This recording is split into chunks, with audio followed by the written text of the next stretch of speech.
This is The Hypothesis, the show where industry experts debate and discuss growth marketing approaches, digital advertising tactics, measurement plans, as well as creative and growth strategies. Hi, I'm Phil Ware, VP of Strategy at Thrive Digital. And I'm Eric Sloan, VP of Data and Strategy at Thrive Digital. And I'm your moderator, lay marketer, and asker of clarifying questions, Santana Blanchett. Hi, everyone. Today's hypothesis is that platform reporting is not a good way to measure marketing. So I'm excited to get into this spicy hot take. So my first question for you then is, how is the industry currently using data to do reporting? And I want you to speak specifically to use of in-platform data. Just as a clarifying piece, Phil, are we talking about just reporting that comes out of platforms like Meta, Google Ads, DV360? The way I was thinking about it, like what is in the UI? Like what would you get out of the Google Ads UI? What would you get out of the Meta Ads UI? And it could be a host of things. It doesn't have to be just what you can see within campaign by campaign. What's UI, Phil? User interface. Thank you. But it could also be like, what can you see outside of that? So lift studies, for example, they are available within the platform and are an important kind of function of a modern campaign.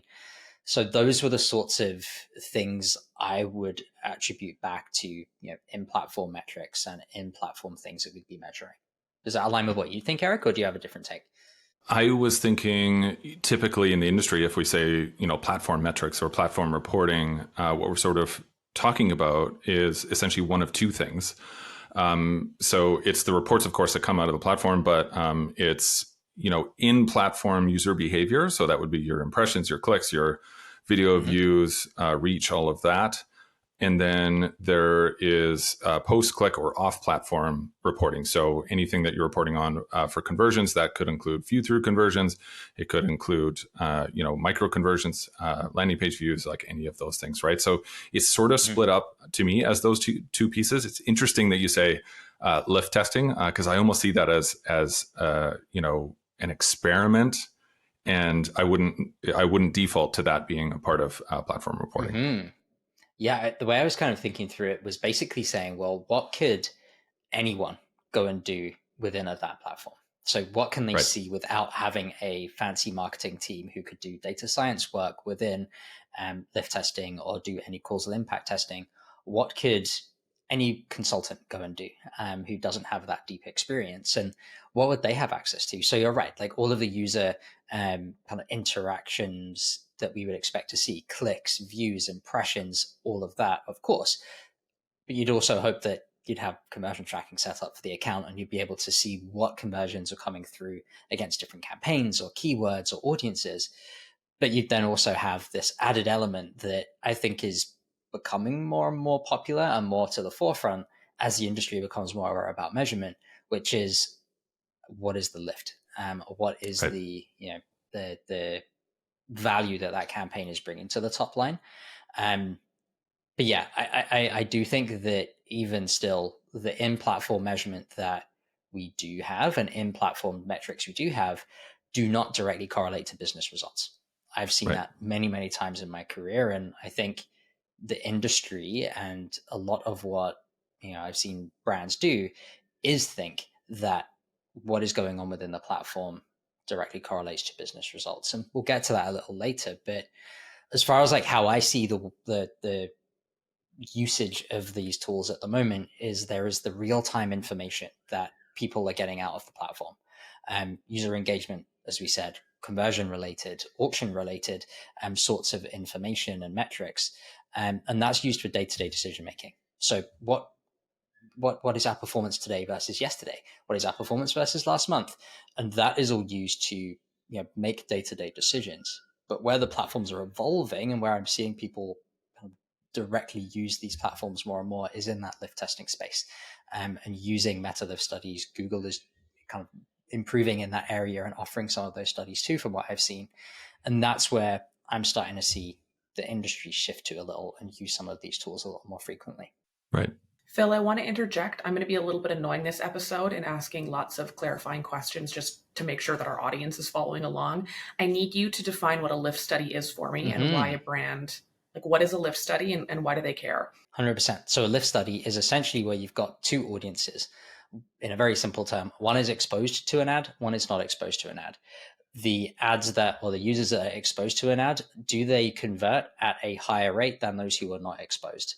The difference between those two groups is the lift that you would see and the incremental lift that you could expect from running those ads. So essentially, what effect did ads have on the conversion behavior of that group? Eric, you probably have a way more perfect definition of that. But I was just going to say, Phil, you're so much better at explaining those things than I am, because I just go down the rabbit hole and I'm like, oh yeah, but then there's like uncertainty and all of these other things. But yeah, I think you've done a good job of capturing that. I want to spell it out just a little bit more. Are those like, how does that testing, how do those brand lift studies get conducted? Are they available in platforms? And if so, which platforms? Yeah, so they are directly available within Meta. For sure. Yeah, we run those all the time. They're self-serve. Anyone can go and do those if you're spending enough and you've got the correct amount of conversions running through the campaigns. So yeah, they're very readily available. And again, why we're kind of at a threshold. Yeah. Like at a spend threshold. Yeah. Okay. Those types of in-platform tests are done at the audience level, and so down to the user level. And so what the platform is actually doing is it's splitting your target audience into two groups, and it's just not showing advertising to one of those groups, right? And when we talk about platform measurement and platform reporting, platforms are really the only ones that have the data in order to be able to run a test like that. So when you think about Meta knows who you are because you're logged in. It can sort of keep track of, some of the websites that you've seen and such, if the pixel is installed. And so, it's really the most granular way of running a lift test. And then there's a whole spectrum, and we'll probably get into that in some future episode about lift testing and such. But that's basically how it works. Great. So to get us back to question one then, now that I've derailed us entirely into this rabbit hole, Eric, how would you say that the industry is currently using in-platform data to inform the reporting or to do reporting point blank? Yeah, this was actually a question I had for Phil too, because we tend to see different projects. I think I've seen a spectrum of everywhere from hourly reporting with data puke, basically meaning every single metric that you can possibly pull, let's just chuck it into a report and let's update it hourly, and let's try to micromanage every little bit about every single campaign, right? And so that's probably on one extreme.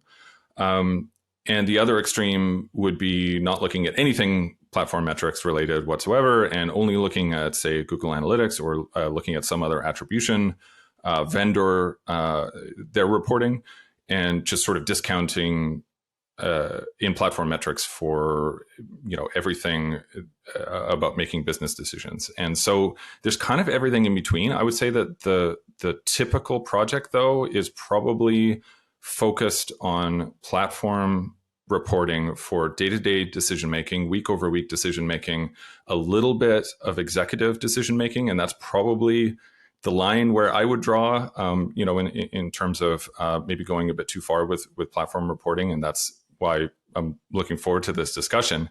But yeah, that's mostly it, is using it for day-to-day decision-making and week-over-week changes in campaign performance. I very much subscribe to that. I think you wouldn't necessarily use the in-platform metrics for big strategic conversations, and you could definitely pull out some semblance of that if you looked at auction insights or reach overlap, for example, within Meta. You could get some level of that kind of strategic guidance from that, but it is, in my mind, and from what I've seen, more around day-to-day decision making and keeping a pulse on what's actually happening at a boots on the ground level within the campaigns. I forget where I read this recently, but someone had made the statement essentially that platform reporting, platform attribution belongs nowhere near your finance team, and nowhere near your executive team, and nowhere near your board. So essentially all of those board slides, all of the reporting that you send back to the finance team, et cetera, platform reporting does a really poor job of that. And, that probably leads us into the next sort of stage of our discussion. But it does a really poor job of estimating the impact to the business. Well, since you're already there, I'll jump in with question two, which is, where do we think that in-platform reporting goes wrong in its usage, and why do we think that it's frequently unreliable or misinterpreted? Like what is in platform reporting doing wrong? Or maybe data is neutral and maybe it's our usage of it. However you want to interpret that question, what's going wrong here?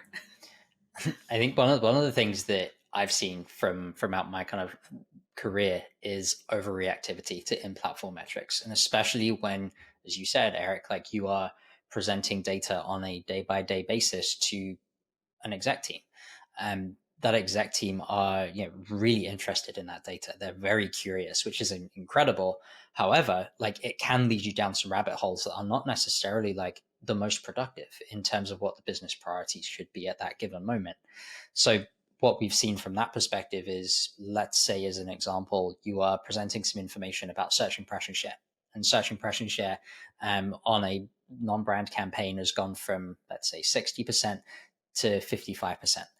And there is then a very big discussion around, well, why has that gone down by 5%? And what should we be doing about that? When actually the bigger conversation is, should we actually be running non-brand at all? Like that's the sort of conversation that you'd expect from like that group. So that's something that I've seen where this level of granularity and data density almost can lead you down the wrong path. And that data's there for them if they would like, but it's on our job as a group running campaigns or marketing managers or whomever you may be to make sure that that data is as refined as possible to the KPIs that really matter to that team, and make sure that that story is really clear. So that's one of the areas where I've seen this go a little sideways in terms of full access and full data puke, if you will, to that exec team from the in-platform metrics. Yeah, and I think that feeds into incentives because essentially what you get is like these targets for some of these platform metrics, right? And so ROAS is a famous one, return on ad spend, which is essentially your revenue as reported by whatever you're using to report it over the amount that you spent. And if you use platform ROAS, that's really easy to manipulate, right? So if you spend a little bit less, you can bump up platform ROAS. If you shift your media mix more towards bottom of funnel tactics, so like your remarketing or your branded search, you can increase return on ad spend ROAS without actually having any impact on the business. So it's really easy to manipulate a lot of those platform reported metrics because they're so sensitive to time and to small changes. And I think that gets us into this cycle of just trying to eke out a little percentage point here, a little percentage point there, instead of, to your point, thinking about the big picture, thinking about, hey, how do we actually move the needle 30% year over year? Or how do we improve the entire media mix across all of our channels instead of trying to micromanage every little sort of piece there. The other thing that I was just going to add is one huge drawback of platform reported metrics is that they're all in silos. So there's a huge amount of overlap. So if you look at your Meta report and you look at your Google report, well, a lot of the conversions that happened in those two reports are the same conversions. So by increasing or decreasing on either side, you're kind of just moving the problem around. The most sort of simple example of this is branded search. If you're not running branded search, you have a certain amount of organic search. If you turn on branded search, then some of that organic search is just going to be captured by branded search, right? And so the question becomes how much. However, you still know that at least some of that is being cannibalized. So that's a major drawback from platform reported metrics. Yeah, and that was kind of number one on my hit list here too, Eric, was like those in-platform ROAS numbers do not equal business revenue. And I've, again, seen this time and time again where you could be looking at a Meta campaign that's driving 300% ROAS and everyone's really screaming about it being a really great result. But then you take a look at the actual business results week on week and they're the same. Like there has been no change in terms of what's actually happened at the business level. It's just that Meta campaign has cannibalized the conversions that would have happened anyway. So the ROAS number within the platform itself does not factor in incrementality and the actual impact that conversion has had on the top line of the business. And there's almost this like fallacy that I think we've all been guilty of in the past, is like thinking that there is some level of connection there of like, yes, this conversion is accurate and this does represent some level of like business impact.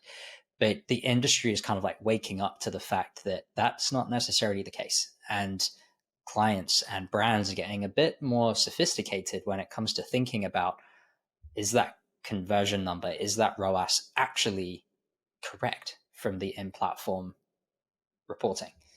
Before we all die, sorry, there's just one thing I want to clarify that Phil brought up that I think is important to I want to define it, but I don't want to get down the rabbit hole that I know it's going to incite.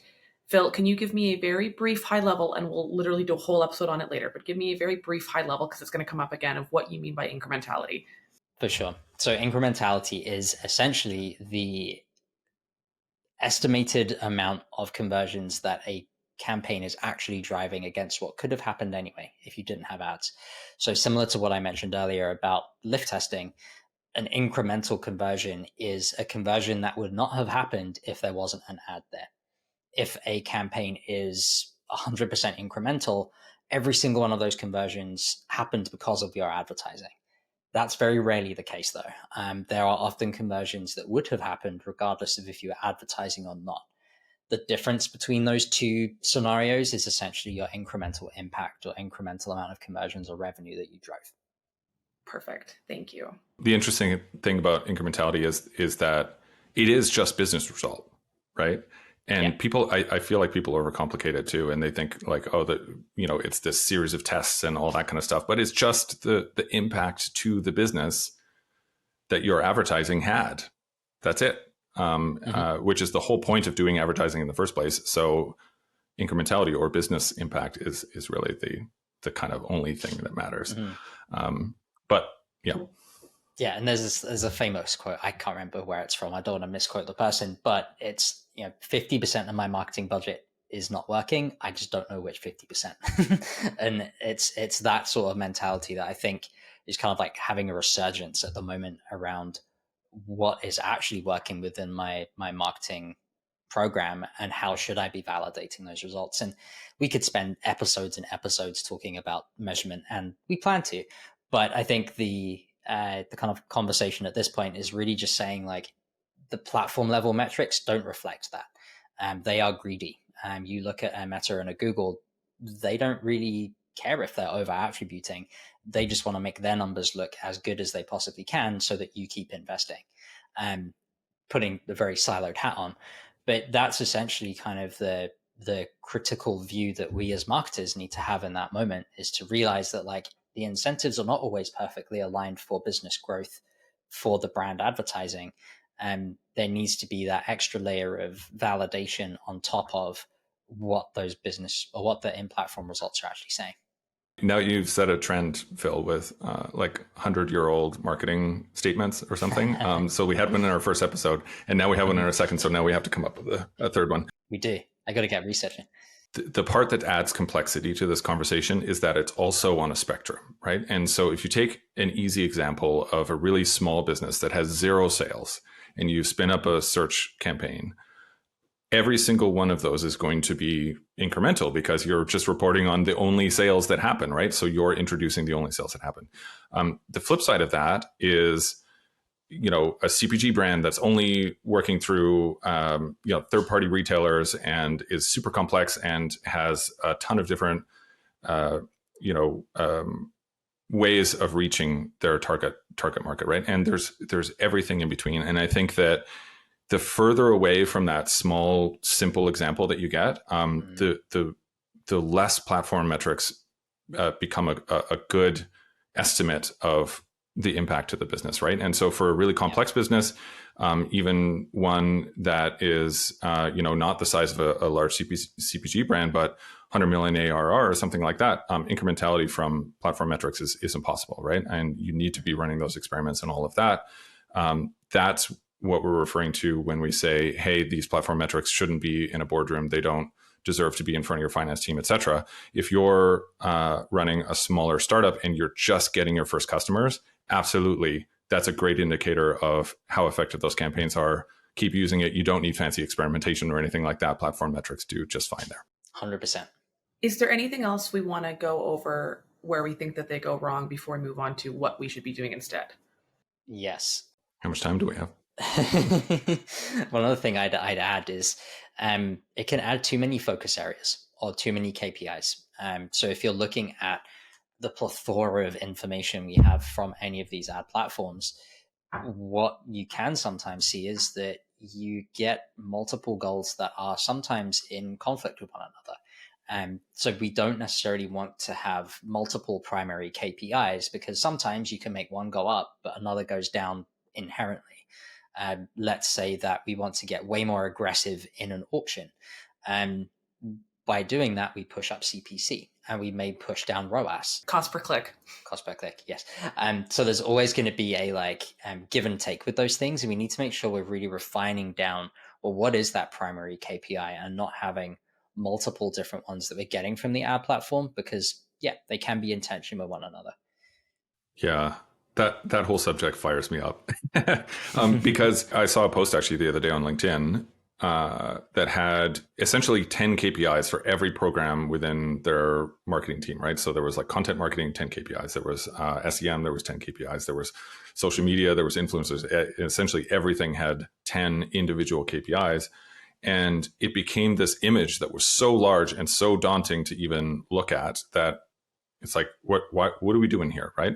Is this really connecting the incentives with actual business results? The way that I tend to look at this is that most of those metrics are just diagnostic metrics, and platform metrics are really good at being diagnostic metrics. So if you see that your sales have started to trend down and you're looking into your paid media campaigns, you can start to see, hey, is our audience actually just shifting more towards retargeting audiences, or are we actually reaching less people over time, or something along those lines?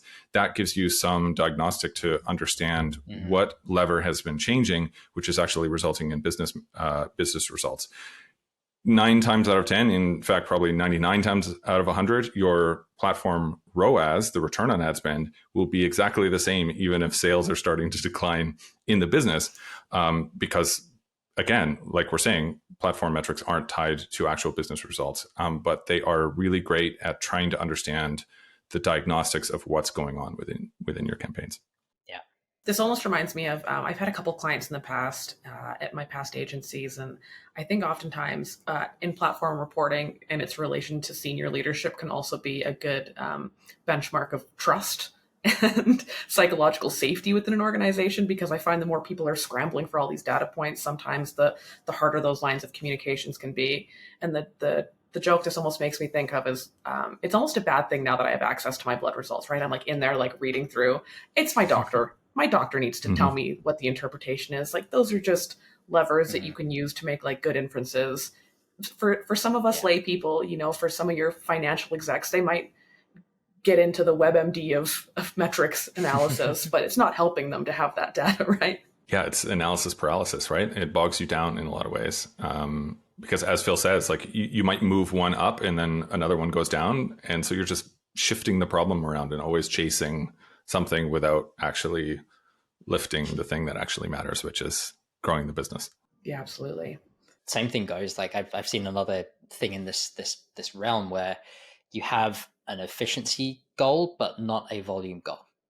So those two things need to go hand in hand. So for example, you could have a ROAS goal on a project of 300%, 3-to-1 on any dollar that you put in needs to generate, $3 coming out. But you could just manipulate the whole program to make that spend way more efficient and just pull down the amount of spend within that campaign. And you're not actually driving business results as a result. So for that true, I guess, like duality to exist, and for that ROAS to actually mean something and be valuable for a team or someone that you're managing to drive that account forwards, it needs to be paired with that volume goal of $1 million in sales this month with a X amount of ROAS. Like that nicely balances the equation and gives a bit more framing to what the actual account goal may be, and therefore what everyone should be pushing towards. So yeah, I think there's a lot more we could talk about on that, but that's again another area where I think you can get stuck when it comes to in-platform reporting. Totally. It's the weeds, right? And sometimes there are so many other factors that go into getting caught up in there. So, to turn to a more positive angle, then, what should we be doing instead? What are some ways that marketers and marketing leaders can use in platform reporting, or how can we actually report on business results? Well, I think we've touched on a bunch already. Mm-hmm. The biggest thing, if I were to put it simply, is like put platform reporting where it's supposed to be in day-to-day decisions within the people executing uh, paid media in your marketing team. Leave it with them. Don't make them report on it up to director or VP level. Definitely don't be sending that information to finance, etc. Use it for day-to-day decision making, diagnostic of what's going wrong, what's going right, etc. Use it for relative understanding. So within this same audience, I have these two ads. One is getting a better click-through rate or getting, higher or lower CPA, et cetera. So relatively within that tiny silo, looking at it that way, but certainly staying away from, hey, this meta consideration campaign is outperforming this consideration campaign on YouTube. That's not what platform reporting is meant to do. It's not designed to do it. The mechanisms for how those reports are generated are not conducive to making that comparison. And so just stay away from it, right? And put it where it is in a daily spreadsheet, and then use other metrics to understand the impact of marketing on the business. Yeah, and it kind of leads me down the route of having just a very clear plan around measurement and what metrics are being used at different moments in time.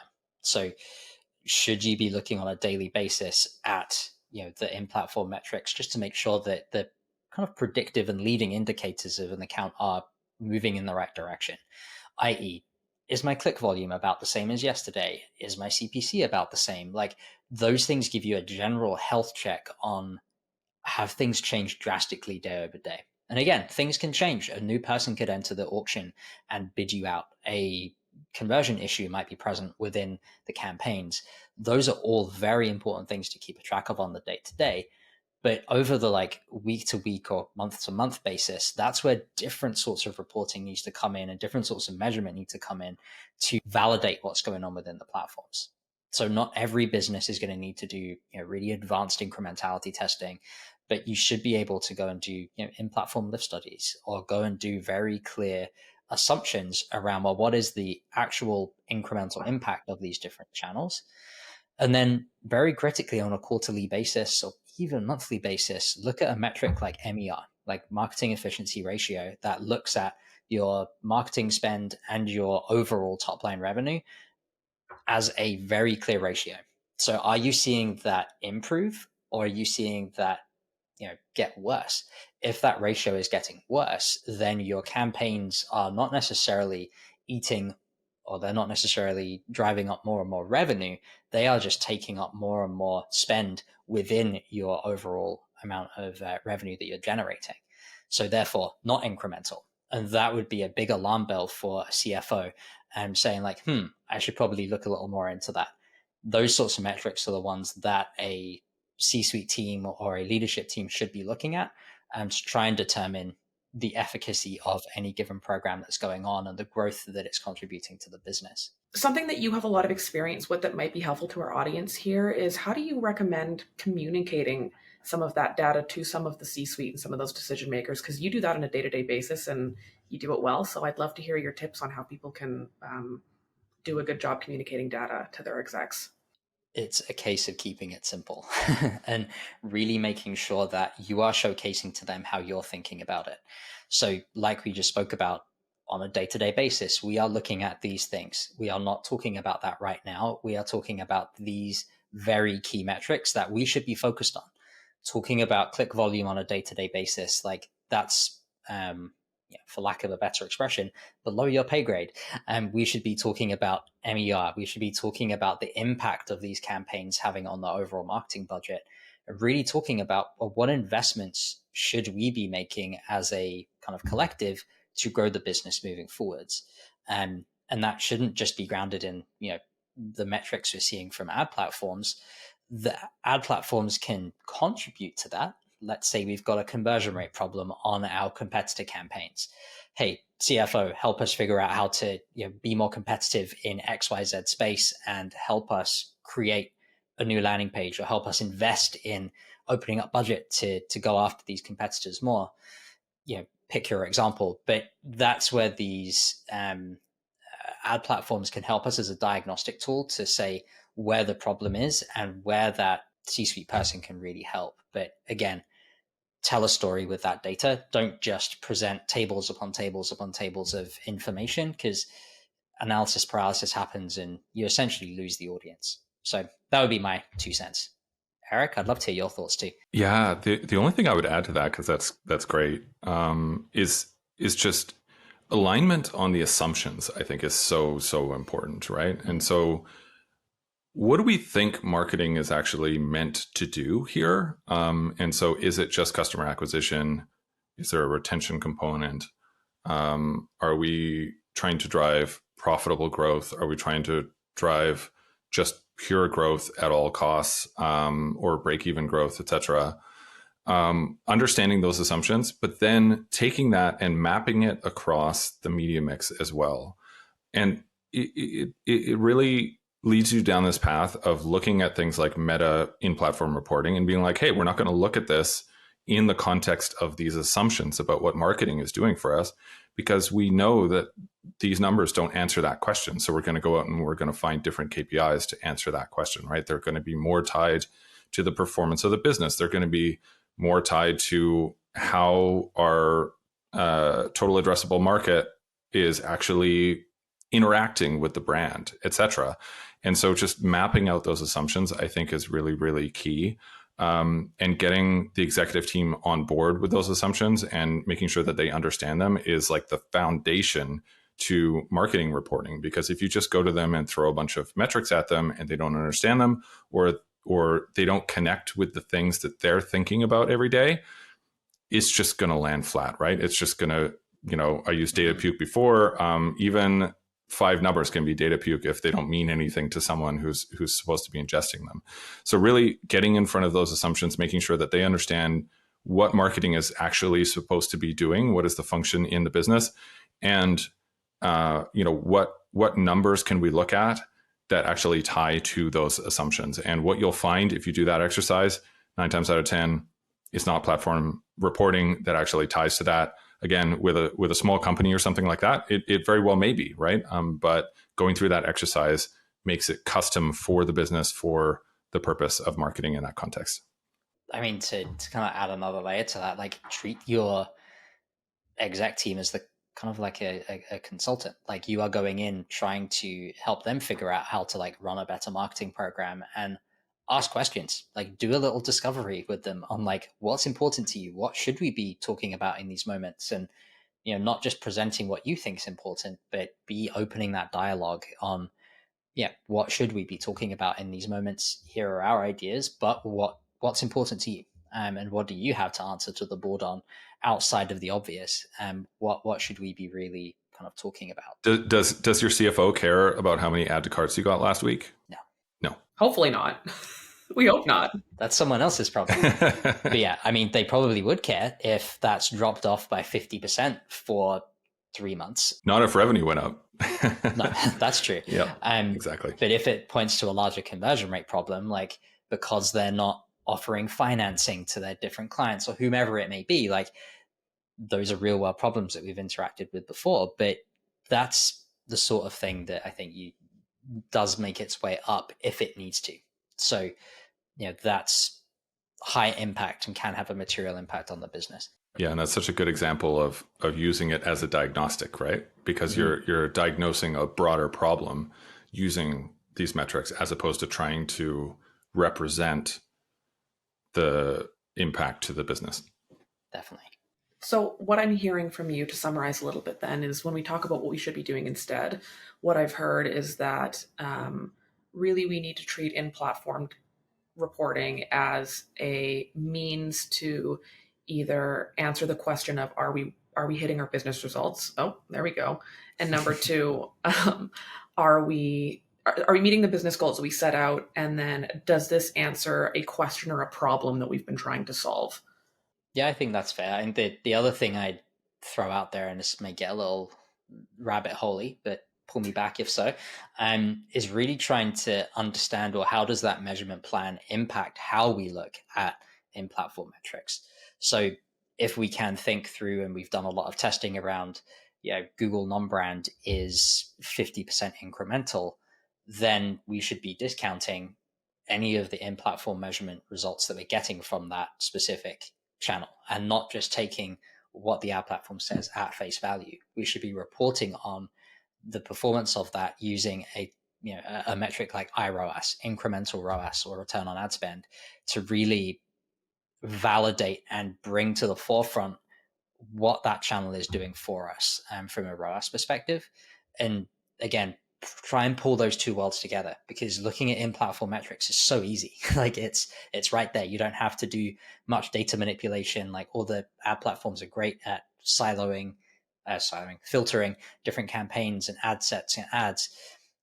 But if you can keep that top of mind around, well, what is the incremental ROAS of each of those different channels or different campaigns, that's really where you can start to have a more clear day-to-day discussion, almost keeping the realities of how those channels are reflecting the top line revenue. So, friends, this brings us to our very last portion here, which is please whip out your crystal balls and tell me, where do you think that in-platform data and reporting is going to be 5 years from now? So we made Eric go last time. We made Eric go last time, so I'm going to call on him first this time. Eric, you've got 2 minutes on my clock here. I think we're going to be right back where we started. I think that the platforms are going to come up with better ways of trying to measure the impact to a business. And the problem with platform metrics is that they're, as Phil just said, they're so easy. They're so easy to report on. They're fast. You can check, and the numbers have changed in the last hour, and there's nothing else like that out there. And that granularity and that instant feedback is addictive. And I think marketing teams are addicted to just getting that data and getting that understanding quickly, and being able to react to those changes. And so I think that as the platforms change how they report on performance, that will certainly change. But we're still going to be in the same place of using platform metrics for a lot of things that they probably weren't meant to be used for. Yeah, and I've got a similar take, but a bit different, I suppose. Like, I think a lot of the granularity is going to start disappearing. We're already seeing that products like Performance Max and Advantage Plus are turning into these kind of all-encompassing ad products. The insights you can get from those are already reduced from what you would expect to see on a traditional search campaign from 5 years ago. I think as the ad platforms do continue down that route of consolidation and kind of product grouping, and making it more easy for advertisers to spend on their platforms, a lot of the more granular data that we might be used to getting as advertisers is going to disappear, or be already Worse. Summarized for or be summarized for us automatically by AI. You're already seeing that with Performance Max or any Google ads campaign. You'll see this campaign reduced by efficiency by 50% last week. Like, you should probably have a look. Like, it already does some of that for you. So I think some of that will go away, which will, again, add more questions, I think, into the mix around, well, I'm now not feeling as in control because I don't have as much of that information. And that's going to be combined with the fact we're going through cookie deprecation probably in 2025 now.